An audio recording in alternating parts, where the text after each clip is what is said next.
Vox the player of the game. Yeah, probably. No, they just gave it to him. Oh, did they? Look at, he's taking a picture out there. Oh, they probably. Oh, yeah, they give him a little. MVP of the game. Yep. Well, that's Teddy Shawcross doing it too.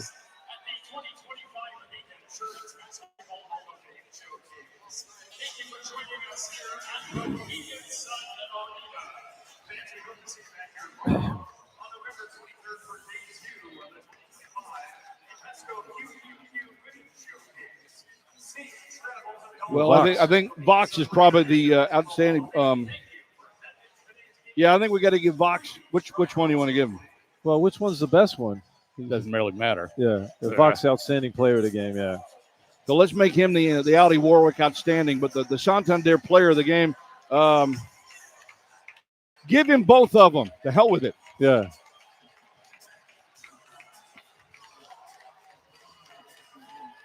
Yeah.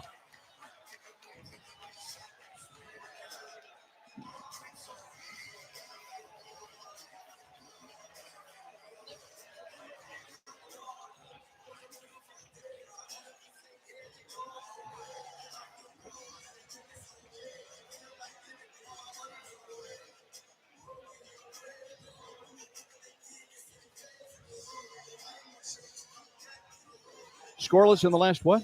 2 what?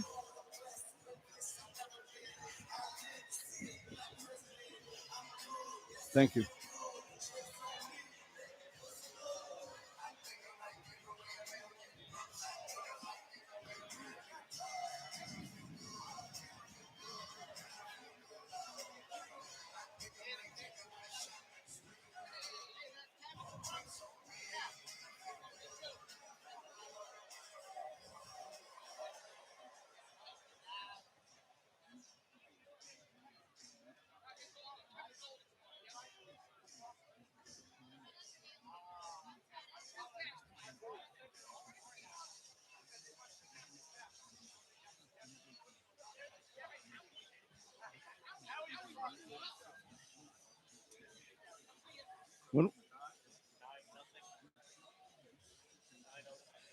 But we shut them out run. then, huh? 9-0 run. 9-0 run?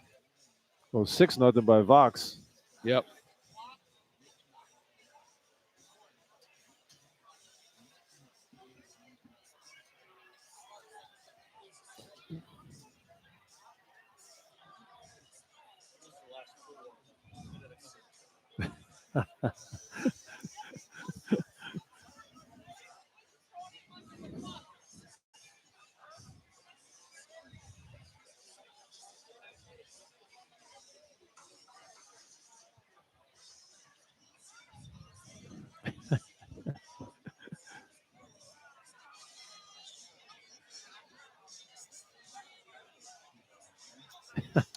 Friars, you got to feel almost like the albatross is off around their necks after winning this one today. You know, I have a friend of mine, Joe Conley, who was at the game here, and he used to say this to me all the time. When you are on, shoot. When you are off, shoot till you get on. And that's Vox right there. And that's Stefan Vox. That truly is it. I mean, he had all good shots, so you got to keep shooting until you get one to go. Till you can get on. And he hit the first one. Then he comes down on a fast break and shoots a fall away in front of the bench from three-point range. He knew it was money when he let it go because he just made the other one. But that's the difference. That's how you close out games, and you got to play with confidence, and Vox did. But the other guys did a super job of defensively. We just talked about, the Friars were on a 9-0 run to finish the game, John, and Penn State was stuck at 65. They couldn't score down the stretch, and Friars did it on the offensive end, but also got stops on the defense end. I thought Oswin was terrific. He had a ton of challenges out there. I don't know how many block shots they gave him credit for, but I don't see that on the stats. We haven't again the stats, but he was great out there. He blocked at least 3 or 4 shots in this game. Yeah, we'll see if we can't find that. I know the Friars had 6 as a team. He probably had at least 5 of those. So, as you said, Joe, a 9-0 run for the Friars over the last minute and 58 seconds to close this one out. The 12-point margin here at the end matched their largest lead of the ball game. A 13-2 run over the last 3 minutes and 20 seconds, which was basically the under 4 timeout. And the Friars just turned on the afterburners right there. They held Penn State scoreless in the last 2 minutes and 20 seconds of game time. Yeah, we talked about the defense. You have to get better defense, and the Friars did play the defense in this one. They were great. They had a couple lapses on the pick and rolls where they got beat, but normally when the shot went up, everybody was on the glass too, John. That's another thing they did very well. They rebounded the ball. They gang rebound. You can't expect Osborne to get all the rebounds. The Friars did a good job team-wise rebounding the ball. Everybody was in the paint when the shot went up, and they got the rebound. And when they do that, they can get out on the fast break. Sellers was just great. When they got the ball out on the break, he was off to the races, had a couple of dunks. They got guys who can finish. They threw the extra pass. So for the most part in this one, they played good basketball. But I just feel it. You said the sigh of relief. I mean, they just got to feel so good about it because they've been so close to winning. They haven't won one game like this. Now you get this win under your belt. Your confidence builds, and you feel like you can win the next game. They're going to get tested for sure when they get out to San Diego. We'll talk about that coming up in a bit. But this game started out really with a much slower pace than either of us really anticipated. Friars, of course, as we know, they came into the game ranked 14th nationally in scoring, better than 96 points per game on offense, while Penn State was averaging better than 82 points per game in their first 5 games this year, getting off to a 5-0 start and a willingness to run with everybody else that they've been playing, which is kind of not really the way they've traditionally been, but that's the way Mike Rhodes, their head coach, wants to play. That's the way he played it when he was at VCU 4 years ago, and this is his third season at Penn State. And yet these two teams came out and really didn't find a lot of open shots, but the Friars were able to sort of muscle their way to a 32-31 lead at halftime. A little bit different tempo in the game, a little bit more of a grinded-out feel. Yeah, the second half was a little wide open for him when you start making threes, but, I thought De Leon was just terrific for Penn State in that first half. He had 13 of their 31. Yeah, I mean, you had no answer for him, but this Friar team is a spiritable team, and if they can just get stops, you'll see that kind of offense again. They have a lot of guys who can put the ball in the hole.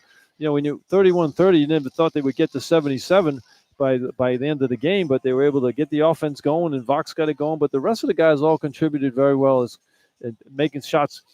Good shots in the second half. They took a lot of bad ones in the first half. Well, as we said, a 32-31 lead at halftime. And in the second half, the Friars came out blitzing in the opening 60 seconds, a 7-0 run in the opening 60 seconds to really just sort of catch Penn State off guard more than anything else. Yeah, they got that lead, and they were able to maintain it. They, got to 1 at one point, I thought. But give Penn State credit. They came back and got in the game. But the Friars had to get some stops when they needed to. And I thought when they went to the basket a couple of times when they were struggling on the perimeter, they got themselves to the foul line. I thought Mila's 2 free throws were big, and then you had Vox hit 2 free throws. So you had 4 free throws in a row where the Friars were struggling to shoot from the outside, but the free throws kept the lead for them.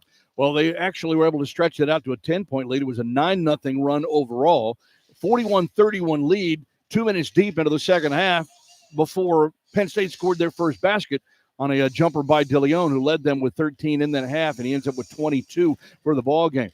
Again, the Friars, though, stayed with it. Good shot selection. Defense was decent. They increased that lead to 12 at 53-41 following a dunk by Jalen Sellers, 13:56 to go. And then Penn State methodically began to come back. They used Urich, they used Reed, they lose Tunja. They got a 3-pointer from Reed. Back-to-back threes actually pulled them within 3. It was 55-52. Friars hanging on with still 9:56 left. Yeah, they had a lot of wide open threes too, John, in the second half, and they were able to knock them down. I mean, this is a team that doesn't look for a lot of 3-pointers. Most of the year here. Look at their stats for the year. They shoot 37% from 3, which is pretty good. 37 for 101 on the year, but they made a lot of big ones to stay in the ball game where the Friars were trying to extend the lead. They did. Friars, that were able to use the foul line and some drives to the basket to just maintain that lead. Penn State, again, cut it to 3 with 9:56 to go. They cut it back to 3 and then won a 1-point game, 3:50 left, 64-63 after De Leon hit a jumper. And then Providence went to work. It wasn't open outside. It wasn't falling outside. They went to work inside. They got free throws from Mila. They got free throws from Floyd. And then Stephon Vox, after a layup by Tunja, Vox, a 3-point game, 1:58 left, nailed back-to-back threes, and the ballgame was over. Yeah, that was big. I mean, they were clutch, too. You're only up 3. It's not like you're up 10. It's easy to take that shot. When you're up 3, you could miss it, and they come down and could score on a 3. He knocks that one down. But I thought Kim Inglis with the call of that play. I mean, he comes out, he calls timeout, 20 seconds on the shot clock, and sets that play up out of the huddle. They set it up for Box against the zone. He's going to be wide open, and he did. Knocked it down, set it up nicely. So the Friars hold Penn State scoreless in the final 2 minutes and 20 seconds and use defense really for the first time this year to win a ball game. And they get it here on the road at Mohegan Sun, 77-65, our final. More of our Santander post-game wrap-up coming up next from Learfield. This is Providence Friar basketball.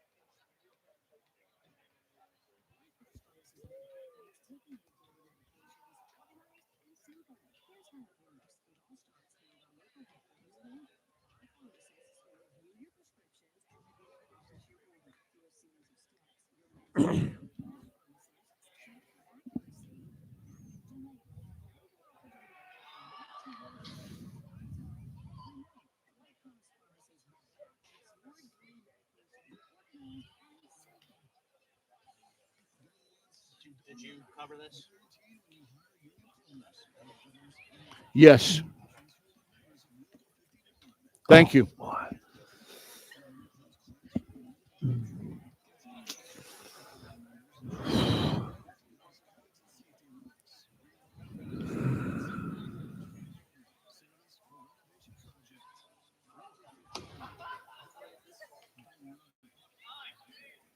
Ball stayed a little stagnant. Yeah. So they had, in the first half, they had 9 assists on 12 made field goals. They had just 6 on 16 in the second. Who's this, Providence? 2 guys with 5 assists in the game and another with 3. One guard by committee worked a little bit today.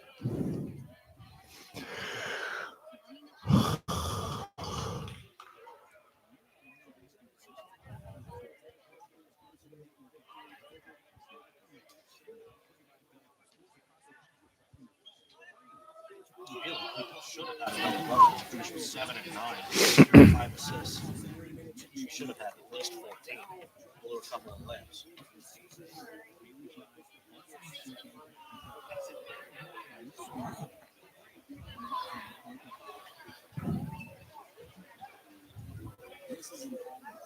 The beauty of it is we get out of here at a decent hour today. Hey, only 7 turnovers. That's good. I mean, they've done a good job in most of the games in the turnover department. Both of them were by Mila in the first 3 minutes of the half, so they had none in the last 17 minutes of the half.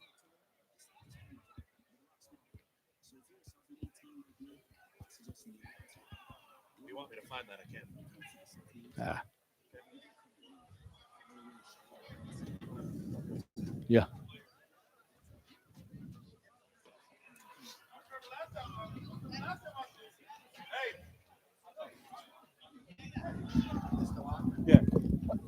Okay, Ryan.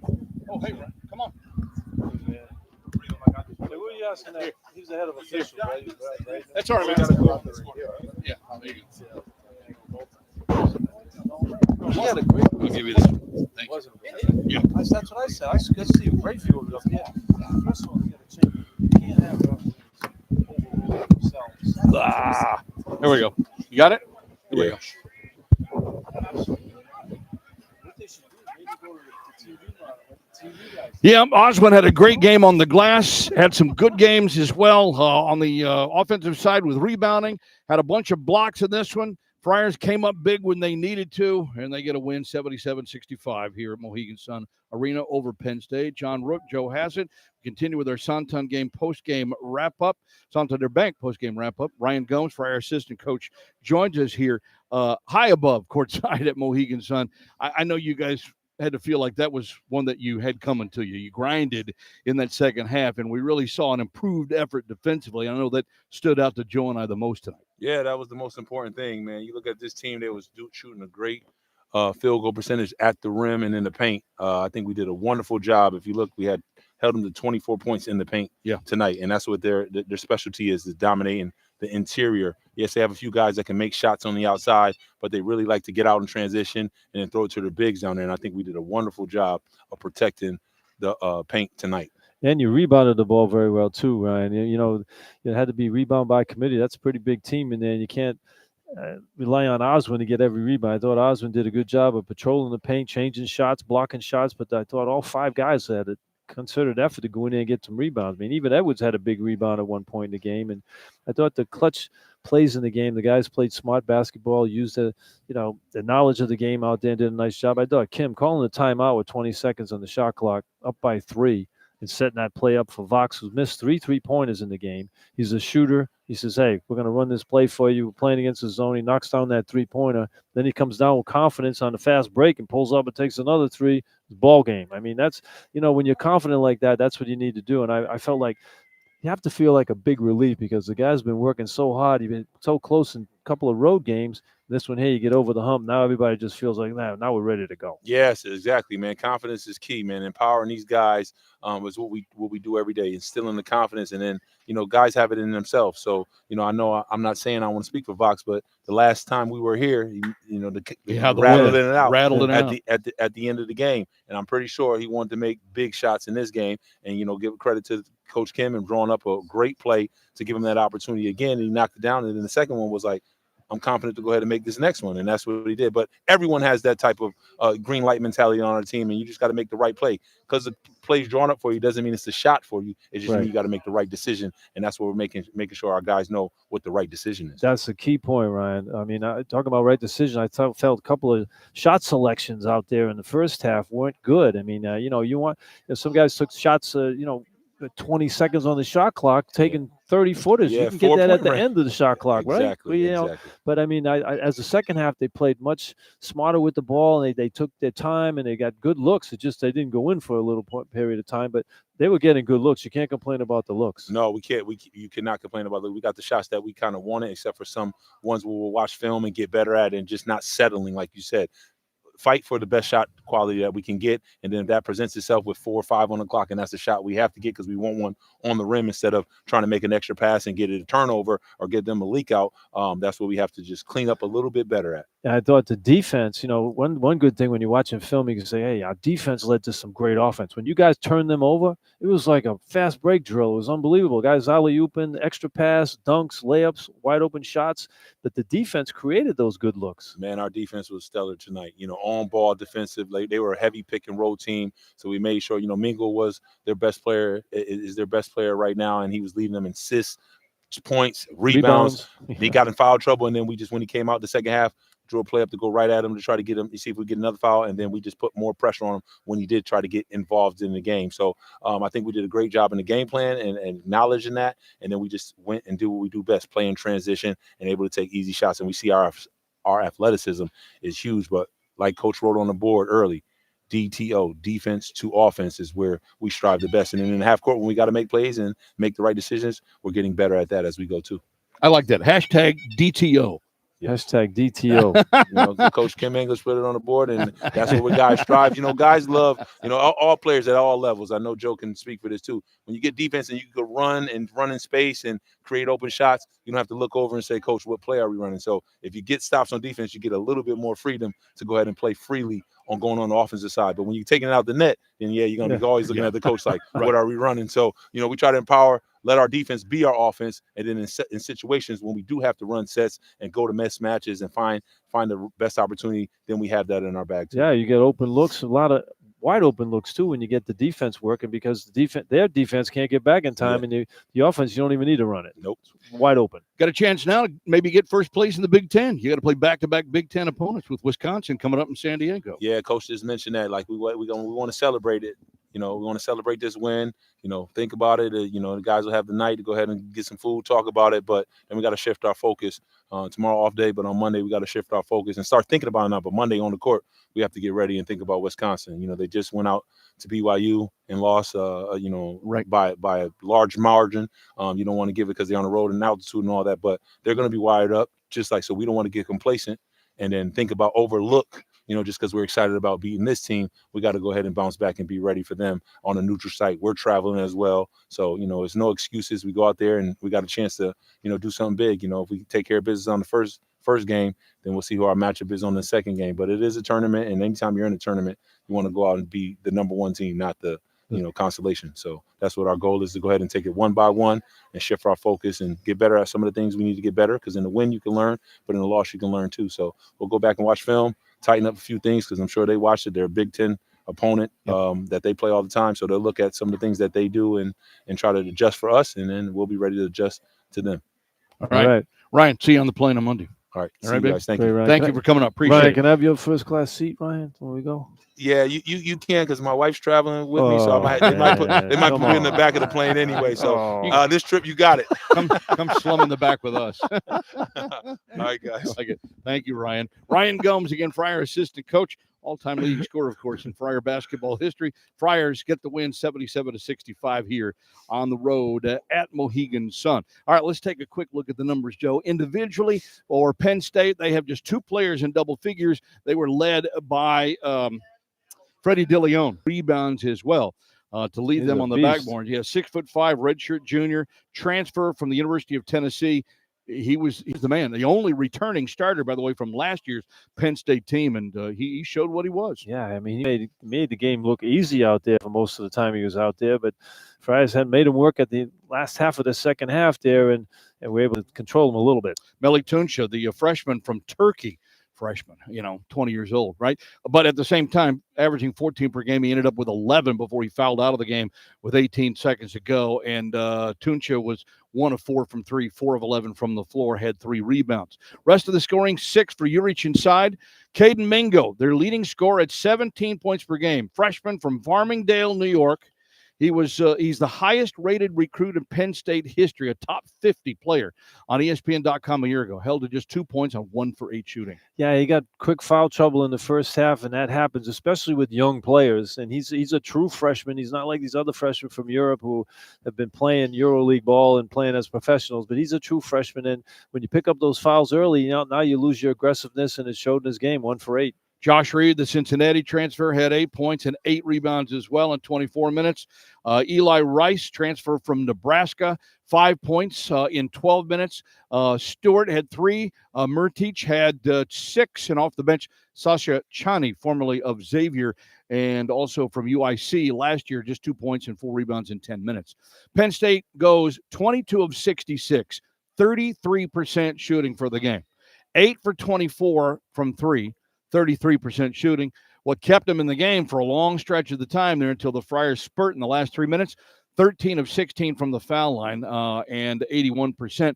Rebounding was a 43-45 edge for Providence on the backboards, and the Friars forced 11 Penn State turnover and turned it into 17 points.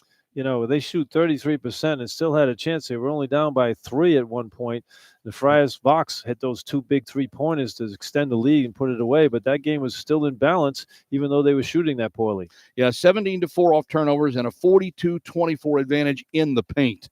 Huge difference in the ball game. That was the game. Yeah, I mean, you look at what the Friars did. They clicked on all cylinders in this ball game. Make free throws. They didn't turn the ball over, John. They only had 7, and they made big shots down the stretch. Friars had 4 in double figures, even though it wasn't the 90-something you expected. 77's a solid enough number, led by 15 from Stefan Vox. All of them, including 3 threes, came in the second half. 14 for Jason Edwards, who had 9 of his 14 in the second half. All of it in the first half. 5 points came on free throws. Jalen Sellers had 13 points, and he had 6 of his 13 in the second half, and then 11 points for Osman Arunse, who also had 8 rebounds. And I'm still looking for his individual block, and I don't see it. He had 4 of the 6 Friar blocks. So there you go. He's on his average. Yeah, and he changed so many. When you're blocking shots like he was doing, when they go to the basket, now they're looking for him, and that changes some shots. They missed a bunch of shots when he was around. All right, and then the rest of the scoring, 7 for Ryan Mila with 9 rebounds to lead the Friars in reboundings with 5 assists for Ryan as well. 8 points for Jameer Jones and 9 for Corey Float off the bench. Cole Hargrove scoreless in 16 minutes with 5 boards. Friars shot 28 of 69, 41%, and only 6 for 33 from 3, 18%. What saved them? 15 of 19 from the foul line, 79%. And Vox making 2 at the end. I mean, 2 big threes at the end. They were awful there for a while, but you have to make them down the stretch, and Vox was able to put those down. He made 3 of the 16 threes all in the second half for the Friars as well. A 45-43 edge on the backboards, only 7 turnovers, and a 42-24 advantage in the paint as the Friars move to 4-2. We'll take a final timeout. Austin Rooke updates the scoreboard, and then we let you know what the Friars have over the Thanksgiving holiday. They're traveling. We'll talk about it coming up as we continue from Learfield. This is Providence Friar basketball.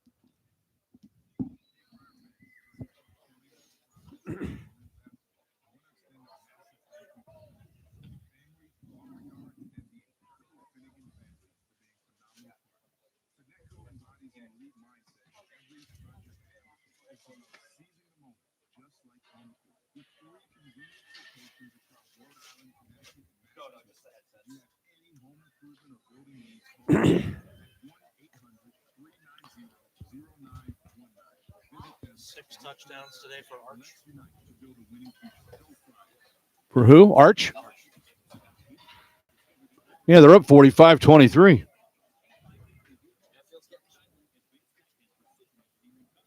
DeAndre Morris, 3 touchdown catches.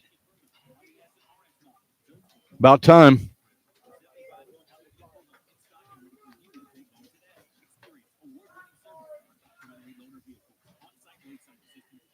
I don't know if they can beat Aggie. I'm not sure. We'll see.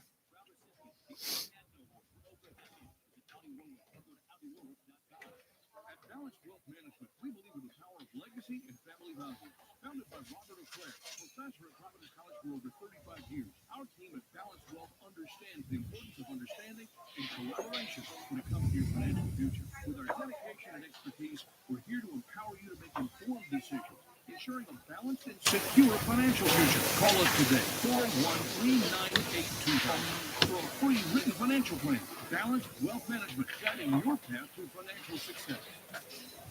Dave's Marketplace is a proud sponsor of Providence College Athletics. Dave's is a locally owned and operated company with 10 Let's see. What's tomorrow?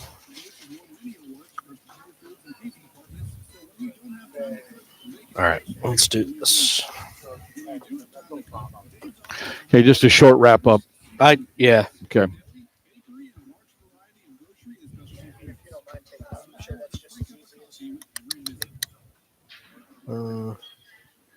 I don't need to mention last night. Then No.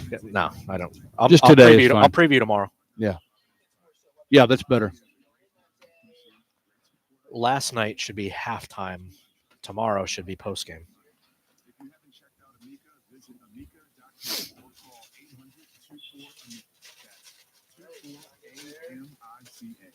See why 94% of their customers who bundle auto and home stay with them year after year. Hey, Friar fans, it's college basketball season, and SeatGeek is the official ticket marketplace of Alley-Oops. SeatGeek makes it easy to find tickets. So Notre Dame 70-7 over Syracuse. Wow. Holy moly. 70-7. Who's beating them? Notre Dame beating Syracuse 70-7. Oof. Oh, man. Here we go.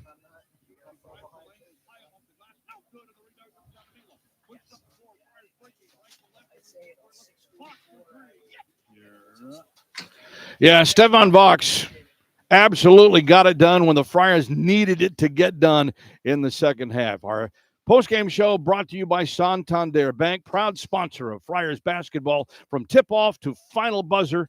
And we're going to give him the daily double here today, Joe, I think. Not only is Stevan Vox our Santander player of the game, he's our Audi Warwick outstanding performance of the game with those 3 big threes. Yeah, he was clutch. You know, they needed it. It was a 3-point game when he hit those 2 big 3-pointers and put the game away for the Friars. A lot of guys contributed greatly in this one. One guy can't win a game, but Vox was terrific down the stretch, hitting those big clutch shots. All right, Austin Rooke's got a scoreboard update for us as we get ready to head into the holiday Thanksgiving season. Austin? Well, a much better day for the Big East today. 3 games, 3 wins for the Big East Conference today. Starting in D.C. with the Georgetown Hoyas pulling off a 92-75 victory over the Wagner Seahawks. Georgetown stays undefeated on the season thanks to Malik Mack's 18 points and 5 assists, one of 5 Hoyas in double figures as Ed Cooley's squad improves to 5-0. The other game in the Big East took place in Milwaukee this afternoon at Marquette. Big favorite, about 26 points or so, and they pull off a 14-point win. They're only led by 5 at the break. They win going away 85-71 over the Central Michigan Chippewas. 27 points, 7 dimes for the senior Chase Ross out of Dallas, Texas. 7 of 8 shooting, including 12 of 14 from the line, as well as Marquette improves to 4-3 on the year. A few other results in the a few other games in the Big East taking place tomorrow. Big one in the championship game at the Greenbrier. Butler will take on 5-0 Virginia. Butler coming into the game at 4-1 in a victory yesterday in West Virginia. Speaking of the West Virginia Mountaineers, they'll play Xavier tomorrow after Xavier lost a heartbreaker last night to the Georgia Bulldogs. X goes into that game taking place at 3:30 tomorrow afternoon at just 3-3 on the season. 2 other games in the Big East, not in an MTE. Bryant will take on UConn, and Detroit Mercy will take on DePaul in Chicago. That'll round out Sunday's schedule in the Big East. All right. Thanks, man. All right. Friars get the win here at Mohegan Sun, Joe, snapping a 5-game losing streak in this building. First time now that they have won here since beating South Carolina here back in 2018. So maybe this can be the home away from home court again. Yeah, get another winning streak going here at Mohegan. I'm sure we'll be here again next year or the year after. Quite likely, with Comic-Con usually an early November tenant in the convention center. And it's considered a neutral court game, but it's like a home game for the Friars. Very well attended here by Friar fans. Well, as we talked about with Ryan very briefly, the Friars now will take basically the next few days to chill for a bit. They're going to hop on a plane for the West Coast for San Diego, the Ratty Children's Invitational, a 4-team, multiple-team event tournament next Thursday and Friday in San Diego, California. And the Friars have nationally ranked Wisconsin on Thanksgiving Day. Yeah, Wisconsin came in 23, but they got toasted last night by BYU. So they'll probably be out of the rankings. They'll be out of the rankings, but BYU is a very good team. I mean, they're a Final Four caliber team. But Wisconsin's a typical Wisconsin team. We've played them a number of times over the years. They have big guys inside who plod along, but they have 2 good guards. So the Friars have to make sure they take care of that backcourt and have to hit the glass again, just like they did in this one. All right, so that'll be coming up on Thursday. And that game is actually going to be at noon Pacific time. So let me do my math to 3 o'clock. 3 o'clock time, in the right? afternoon, yeah. All right, so 3 o'clock on Thanksgiving afternoon. We'll have the pregame at 2:40. Just in time for the tryptophan to kick in. Okay. Actually, I think Thanksgiving dinner is going to be that night. Yeah? Yeah, for us anyway. Yeah, oh yeah. We'll have a Thanksgiving dinner at 6 o'clock out there. So it's like noon. It's like 9 o'clock. 9 o'clock at night at home, right? So we'll have it for you at 2:40. The pregame, the tip-off at 3 o'clock on Thanksgiving Day. The Friars playing at the University of San Diego, which is where Steve Lavin is now the head coach. If you remember him from St. John's days, right? Well, he's at UCLA. He was the assistant coach when UCLA won the national championship when Jim Herrick was the head coach. Right. We'll have the game again, 2:40 pregame, 3 o'clock tip right here on News Talk 99.7 at AM 630 WPRO. Our thanks to studio producer Sam Chozik, Matt Morrell, our engineer, Austin Rooke with our halftime and postgame wrap, and for my partner Joe Hassett. I'm John Rooke. Again, our final score is Providence 77, Penn State 65. Friars move to 4-2 on the season. They'll get the Wisconsin Badgers on Thanksgiving Day next Thursday. Again, the tip at 3 o'clock here on WPRO. Until then, happy holidays. Be safe. Go Friars. Thanks, Sam. Happy Thanksgiving, you guys. Thanks, buddy. Appreciate you. Are you going to be on Thanksgiving Day? Oh, yeah. So you'll get a second. Yeah. Okay. Thanksgiving. Forget that. I'll give you another. Okay. Just wondering. I'll see you guys on Thanksgiving. Thanks, bud. Appreciate you.